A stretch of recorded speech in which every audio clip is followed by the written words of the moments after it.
Welcome, welcome, children. I hope that all of your days are going well. We're just going to wait for a few more people to get up in here. In the meantime, I want you to just vibe with me.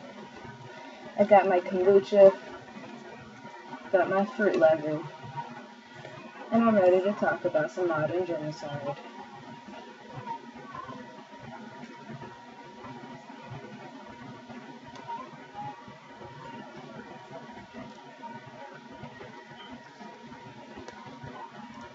Let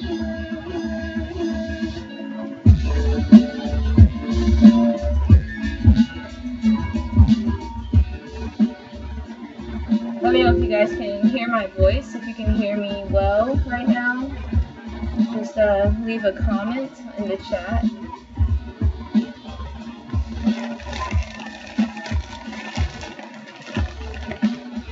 This is going to be the current setup until I get a good camera. I just figured it'd be nice to have something aesthetic for you to look at while this is all happening. Oh, we have someone else joining the room. Welcome, welcome. This is the live stream, all in, here to talk about modern genocide. And I think in a few moments we're just about to get right into it.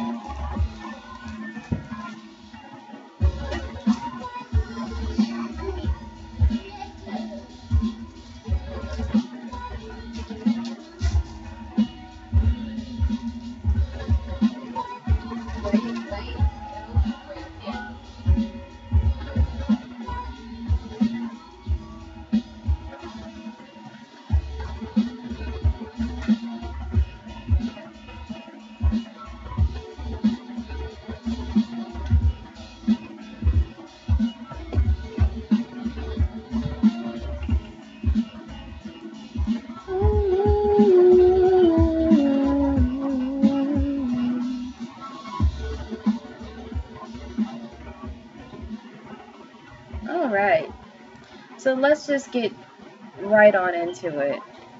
Today we're going to be talking about modern genocide. They want us to die, and it goes far beyond.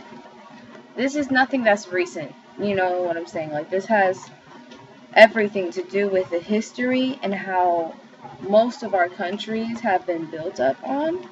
What are most of countries around Earth are built up upon, and that is imperialism.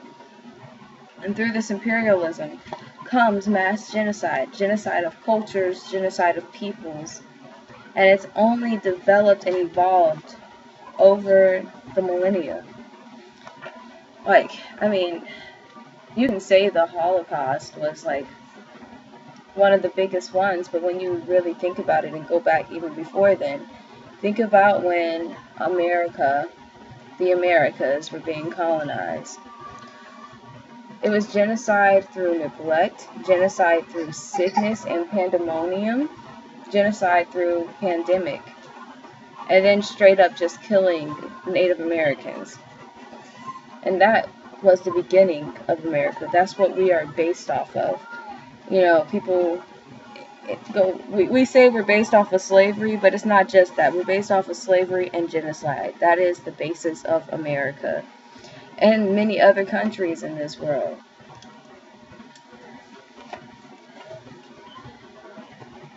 When you guys look at the Holocaust and the other things that have happened before the Holocaust that were genocides, especially things like the Crusades, it was like there was this huge public support or public denial of the things that were happening. So either it'd be like, oh no, there's no way the Nazis aren't really killing innocent people, that's not happening, Jews aren't being killed, but it was really happening. And then you have even today where it's just news just didn't spread around that well back then. So it's like most of this stuff has gone unpunished or like unseen or vastly supported by the population because they are racist, really. But the difference between that and nowadays, modern day genocide is more subtle, just how modern day racism is more subtle. Instead of just straight up rounding up the people of color or just whatever the target group is, instead of just rounding them up openly, our government sets circumstances to make more suffering happen within these communities. So, like, let's take a look deeper into it. If you look at the gentrification in housing,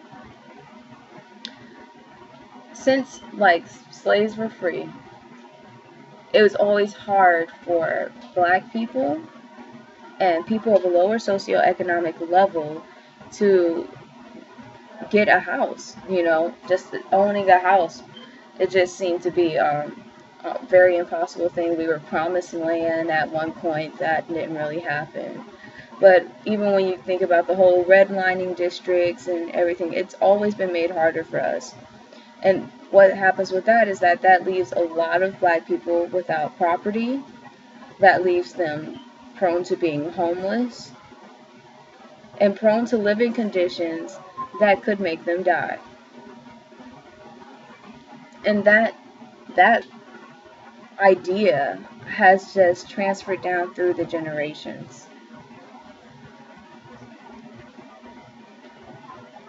Take a sip of my tea.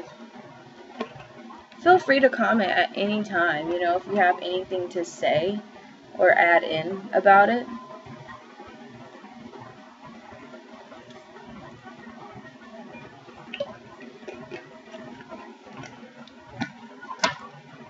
Kombucha almost tastes like beer. It's kind of weird, but it's still good. I like it. So, as it's developed over time, of course, you have the suppression of black people and Jim Crow and the KKK. That's straight up public supported genocide. Even to this day, you have people still supporting the KKK or saying it's not that big of a deal or whatever. It's like they make light of it. Like, oh, that's just how they do. It's fine. It's tradition, blah, blah, blah. And then when you go further in time, like past the 1960s, you have things like the war on drugs. That is straight up black genocide, people of color genocide, to where people of color are being arrested at higher rates, where people of color are becoming, yes honey? Where people of color are being attacked based off of their skin color, and it's made to be okay through the reinforcement. Basically, I'm sorry, I got distracted. I'm also babysitting right now, but it's just with the whole Nixon thing with the war on drugs. Those drugs were brought in, of course. Everyone knows now that the government brought those drugs in and planted them in black communities and black neighborhoods, making it okay, and it's not okay, but giving a go to the police to over-police those areas and ramp up the brutality against people in these areas. And because of that, it's just developed into a horror story. Even now with recent cases, what's going on with George Floyd, it's still like that same thing has been happening for centuries. Actually centuries.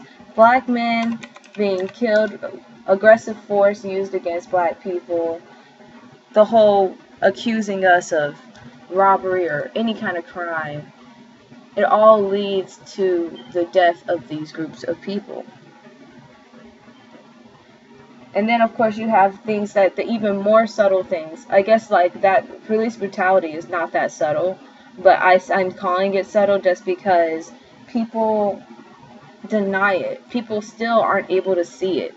And it's gotten so construed in the media to where you have people at opposite ends, people who don't even believe the truth and people who aren't even sure what the truth is. And then you have the whole false narratives of what a healthy diet is and the food deserts. As a sociology major, part of the things that we were informed about is that there are food deserts. There are places where a person who lives there who is in a lower socioeconomic level just won't be able to get fresh fruit or healthy food.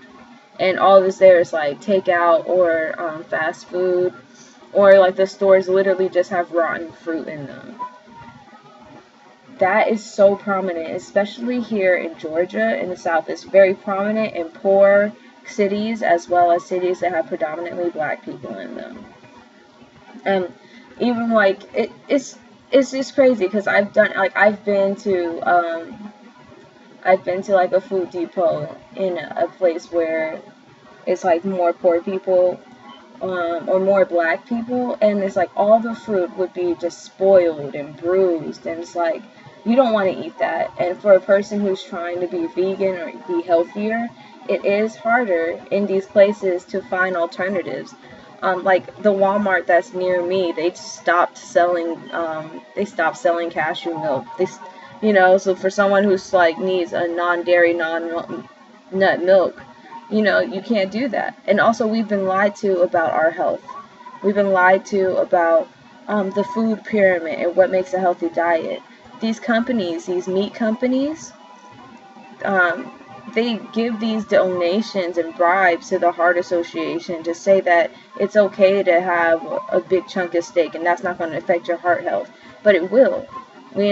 Everything you eat and put in your body is going to affect you directly. And if you're eating unhealthy meat, especially meat that has been tortured, and just period meat, flesh, corpse, like it is going to affect your health badly. And the black community specifically, we have a history of eating like the worst cuts of meat because of what we were given as slaves and what has been developed into our culture.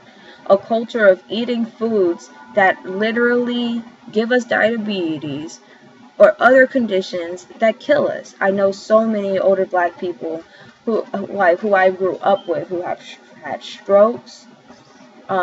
They have heart attacks and all sorts of crazy things because of the food that they're eating. And we've been brainwashed as a society to be reliant on certain foods because of those industries' contributions into the government and the health pyramid, whatever the freak. Basically, like, they're bribing people to say, like, yes, you do need to eat eggs, even though they higher your cholesterol.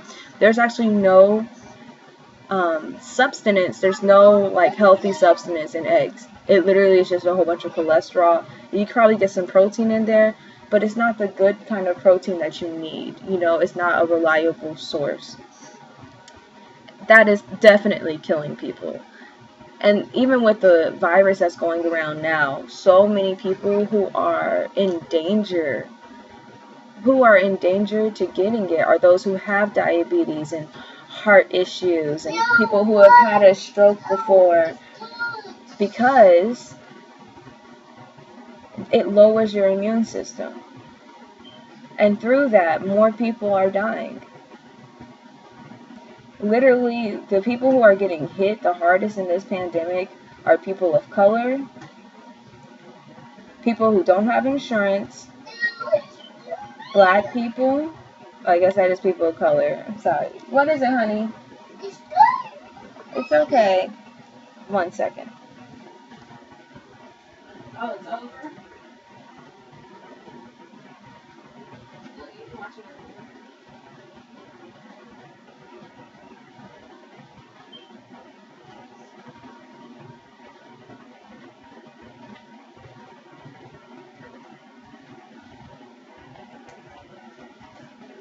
People who don't have insurance, and people with pre-existing conditions. And those groups of people who are under those two categories are usually black, Hispanic, or poor, or Native American, because Native Americans get left out of this too. And also in sociology, some information that was given to us is that Native Americans get treated the worst in this country. They have the worst. They got the worst run of the deal. I mean, there really was no deal. Their land was taken from them, and like a lot of them are still stuck on those same reservations basically plantations, the same reservations that their ancestors have been stuck on. Imagine still being stuck on the same land, the same plantation that your ancestors worked on as a slave. That would be insane, and that is the situation for many Native Americans in our country. And also, there's a bill in Congress, not in Congress, I'm sorry. There's a bill that was written like centuries ago about the abolishment of Native Americans, about the killing of them, condoning it and saying it was legal, if not even a patriotic act, to do so. That bill is still active. It's still there. And of course no one's acting on it, but it's like no one's also making the move to amend it or change it or just completely take it out. And really, like, to get down to the modern part of this, like what's going on, like you got two things that are like kind of trending right now, and that's what happened with George Floyd, and then also the virus and how the government is handling it, how Trump is handling it. It's not just Trump. It's a whole crew of people who are in charge of the deaths of hundreds of thousands of people.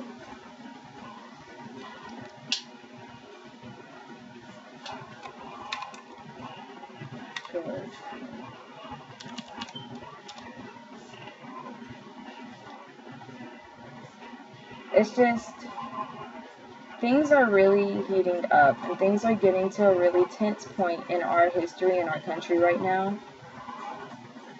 And it's just time that we all take a step back and realize who's really the target here. And it's really us people of color and us poor people. They see us as just a workforce. We're just numbers to them. And I'm tired of being a goddamn number. Feel free to leave your opinions on what you think of this all. I feel as though our government is committing genocide through, what's the word I'm looking for? They're committing genocide through neglect, through bad leadership. They are causing the deaths of more and more Americans every day. The fact that people were notified in government, people who could have did something about it, were notified about the virus in December, and possibly months before then as well, that there was an impending virus coming, and things could have been done to prevent the spread or to at least subdue it, and so we can find a vaccine in time. But no, it was ignored. In fact, it was claimed to be not even real. And you have people actually believing that. People going outside because they think it's safe. Oh my God, don't even get me started on that.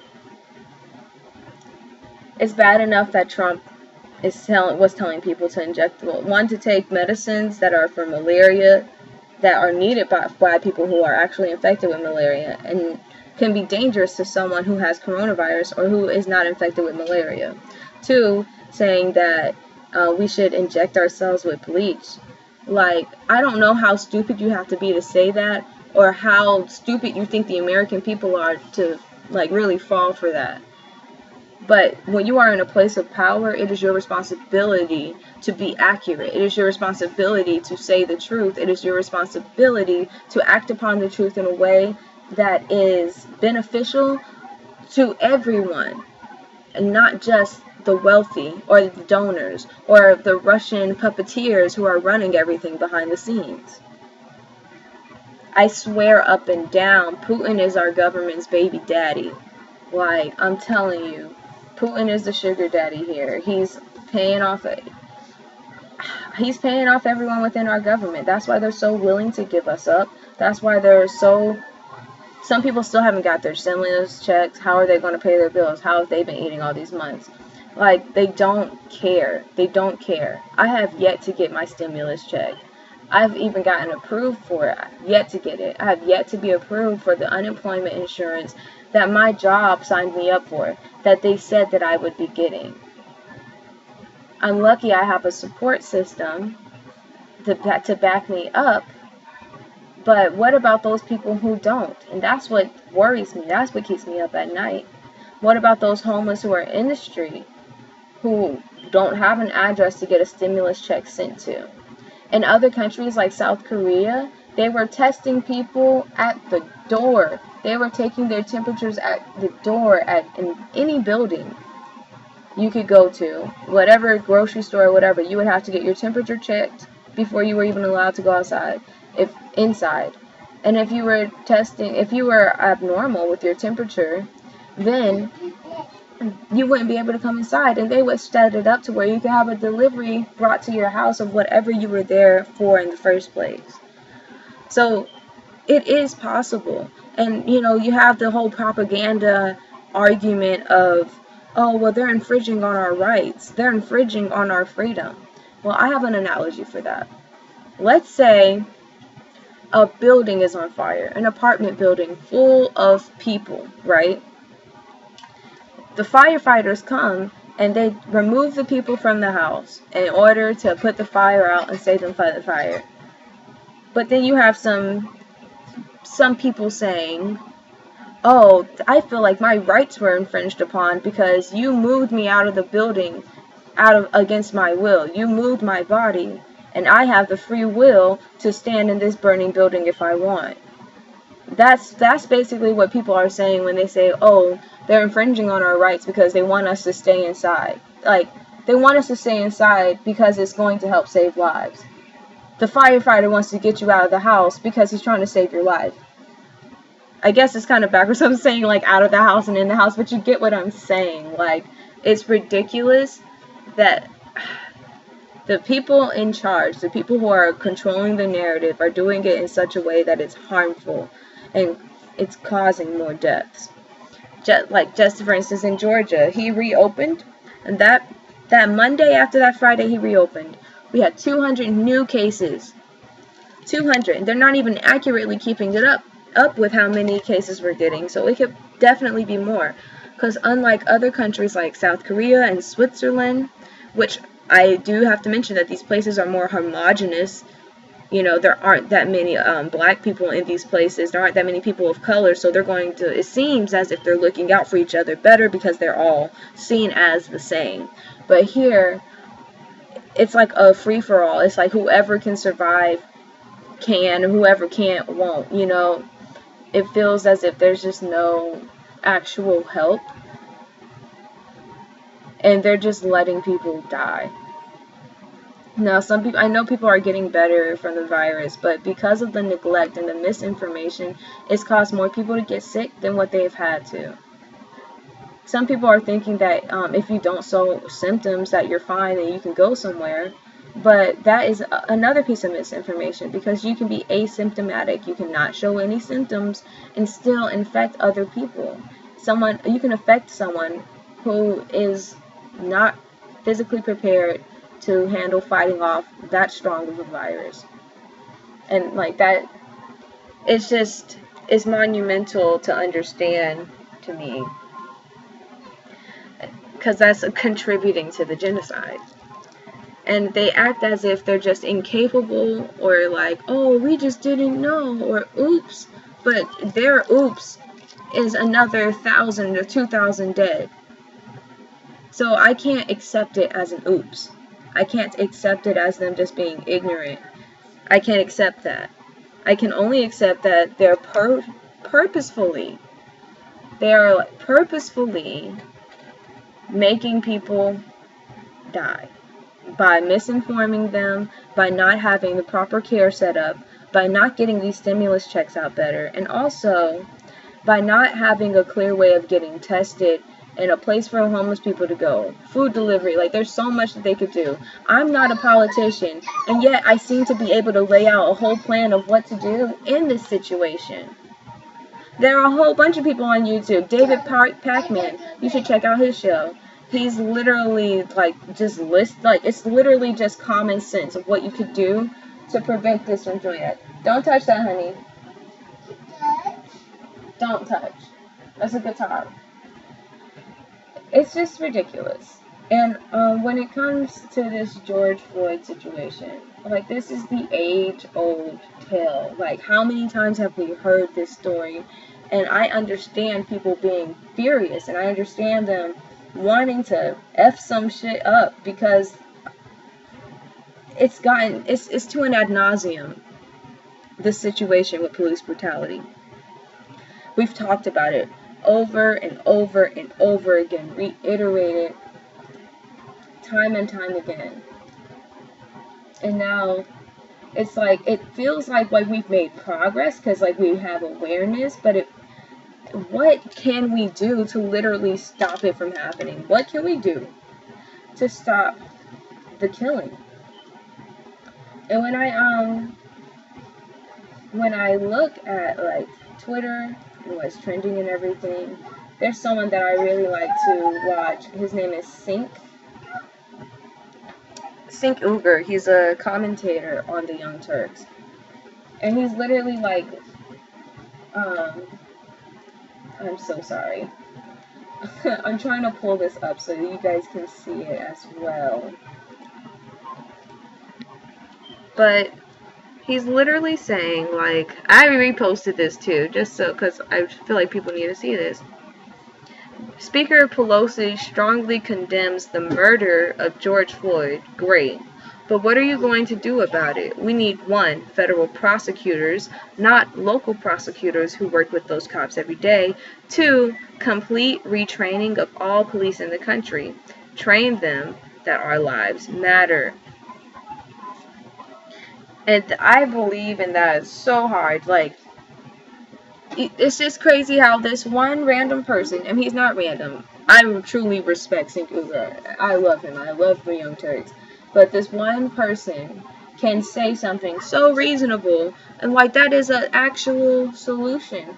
But why doesn't anyone in power, who has the power to bring these solutions in, why don't they do anything about it? Well, I can tell you why. It's because they literally want us to die. And that's why I titled the video the way it was. Not because it's clickbait or because it's funny or like it's just going to grab your attention.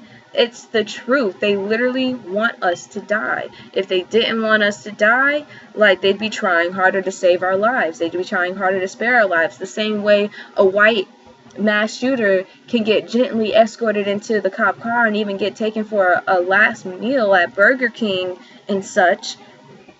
Why can't we get that same treatment when we're just protesting the fact that one of our brothers has been murdered unjustly? I saw a video of a girl crying today. It really tore me up. Just the pain of like what people are going through, and it's not fair. It's not fair at all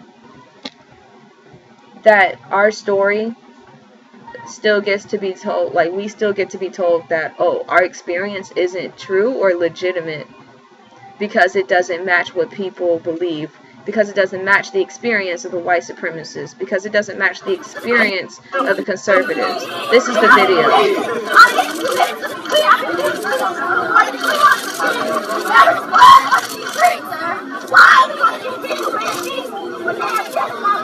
This is in Minneapolis right now.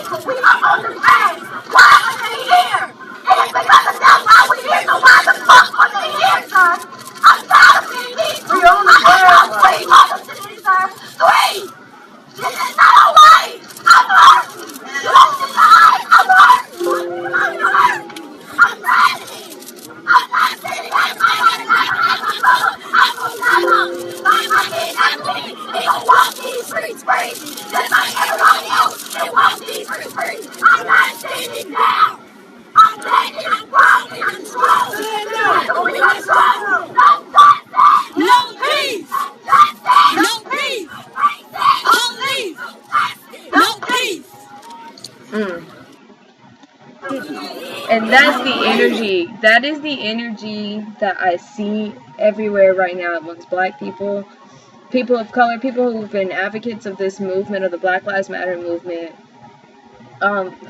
This whole, like, it's gotten to a point where it's like, I don't want to say, people are threatening like civil war. You know what I'm saying? Like, especially like conservative white men are like threatening civil war, and it's like we're just trying to fight for the lives that have already been taken from us.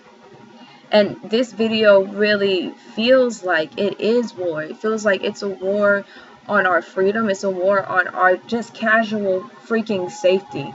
You can't even walk down the street as a black man without being accused of robbing a place and being shot dead in the streets. America is literally the most dangerous country in the world right now. It's dangerous because of how we're handling this virus. And most importantly, it's dangerous because of the constant the constant racism, the gentrification, the fact that I'm not going to say no one has health insurance, but most people don't even have health insurance here. I don't have health insurance.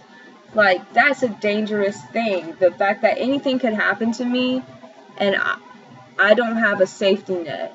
Many people don't have safety nets, and that is the norm these days. And it shouldn't be the norm. It shouldn't be the norm that everyone's living as a roommate right now. It shouldn't be the norm that so many people have to go back with living with their parents because life has just not worked out for us. College is putting us in extreme debt. It's been feeling like we've been losing for so long that it's gotten to the point where it feels like enough is enough. And we're tired. So, I don't want there to be a war. I want there to be change. I don't want there to be violence. I want there to be understanding.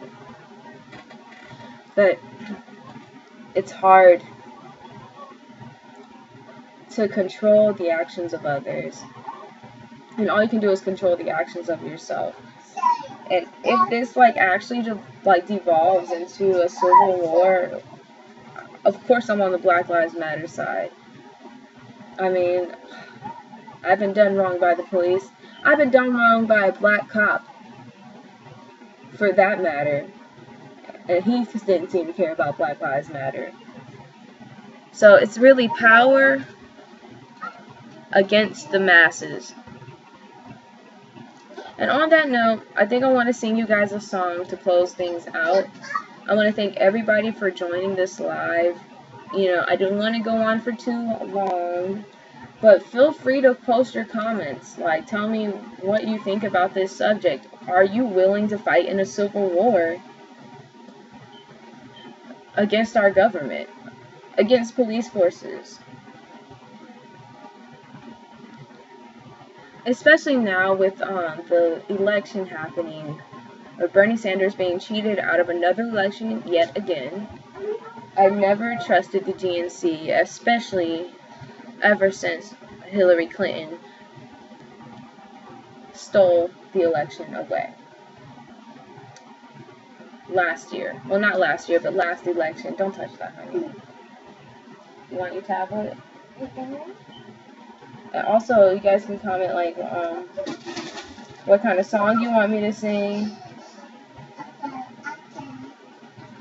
I'm about to use my guitar to do a little song for you guys. Adanya, no, stop it.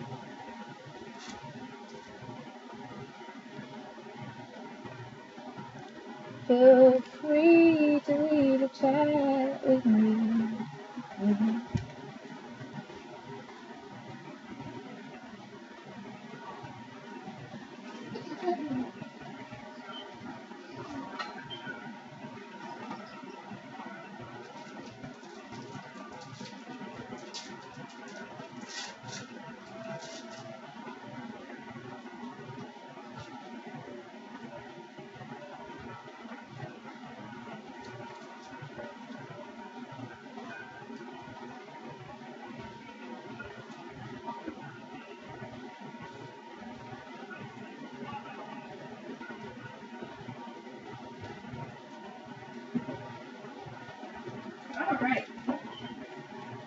Got my guitar, I'm gonna sing you guys a song and we're gonna close it out for tonight.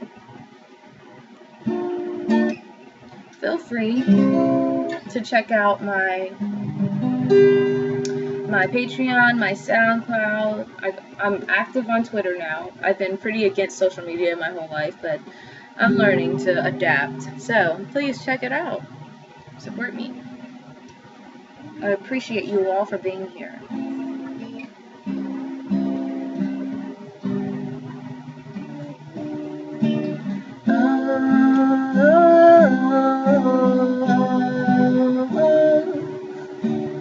I say the words right off the top of my head. I wish I could show that there's a side of me that's dead. I have lost control. I have reaped what I sowed, and now I don't really know which way to go.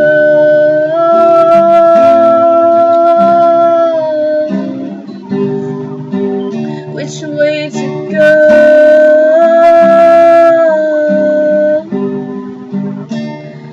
Mountains climbing high, valleys deep and low, where my heart divides. I know I can't take it slow. Is this war inside? Prisms can collide. Will you walk with me, or will you just meet me on the other side? Meet me on the other side. Meet me on the other side. Meet me on the other side. Meet me on. Meet me on.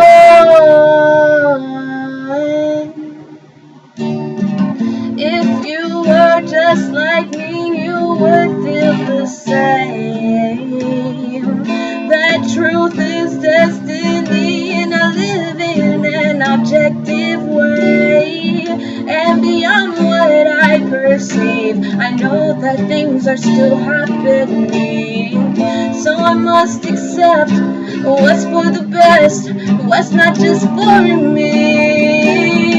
If you can't walk with me, if you can't really see the visions that I've seen, the darkness inside of me, then I'll meet you on the other side. I'll meet you on the other side. Prisms collide, collide, collide, collide, collide.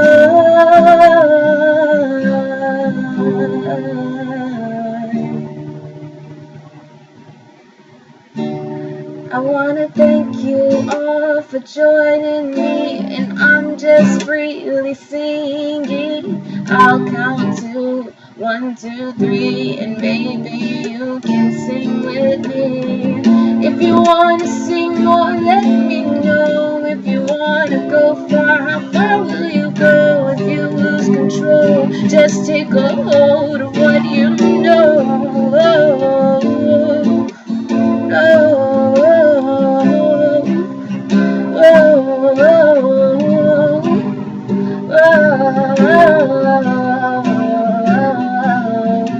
I've seen it all before, and I know it hurts inside to be ignored. They don't know what's in store. Welcome to those who are coming in now. I'm just freestyling. We got done with our discussion, but feel free to leave a comment on what you think about the current events of George Floyd, as well as how our government is handling this pandemic, because I believe that this is genocide through police brutality, through institutionalized racism, genocide through the neglect of the government to providing safety nets for its people, for its taxpayers. Instead, they are just doing the work of the wealthy and Putin. So, what do you think about that? And I'm just going to freestyle a bit to close things out.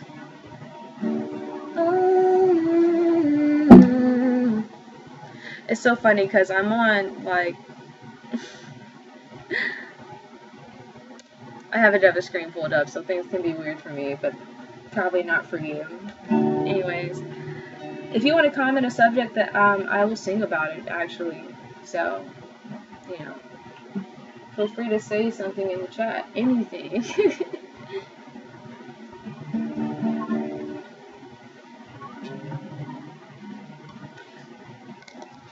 Actually, there's this poem that I wrote, and I think it'd be really great to just sing it for you. And you told me I was blind. Yeah, you looked me in the eye and said it was over. Got a new song coming out that I'm going to be recording soon, so definitely keep your eyes out for that. Here's just a poem.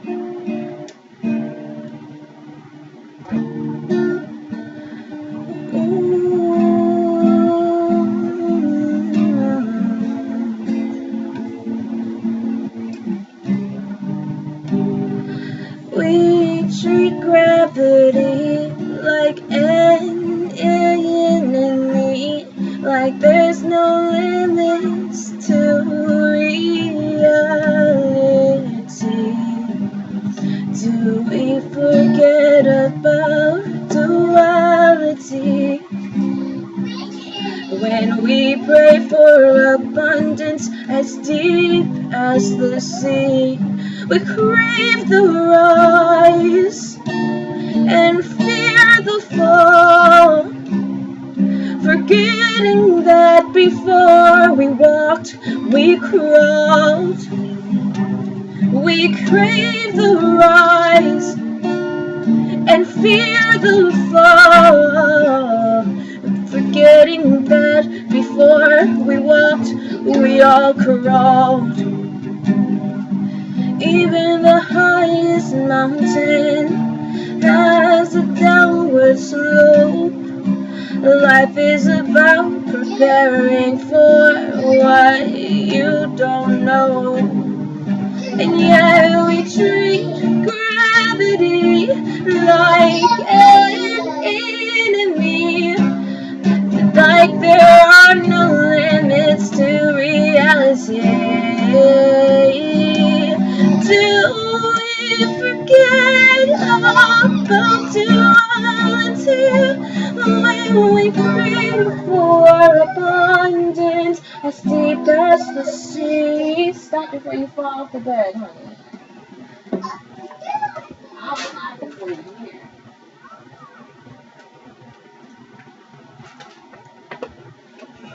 Sorry, that was my niece. Say hi, Adanya. It's okay. We treat gravity like an enemy, like there are no limits to reality. Do we forget about duality when we pray for abundance as deep as the sea? We crave the rise and fear the fall, forgetting that before we walked, we all crawled. Thank you guys so much for joining. Please tune in next time for my next live. We should be seeing another episode of All In Music and More coming out this week. So, thank you so much for joining. Please follow me on YouTube. Please subscribe. And, check me out. Like, leave a comment. Thank you so much for participating.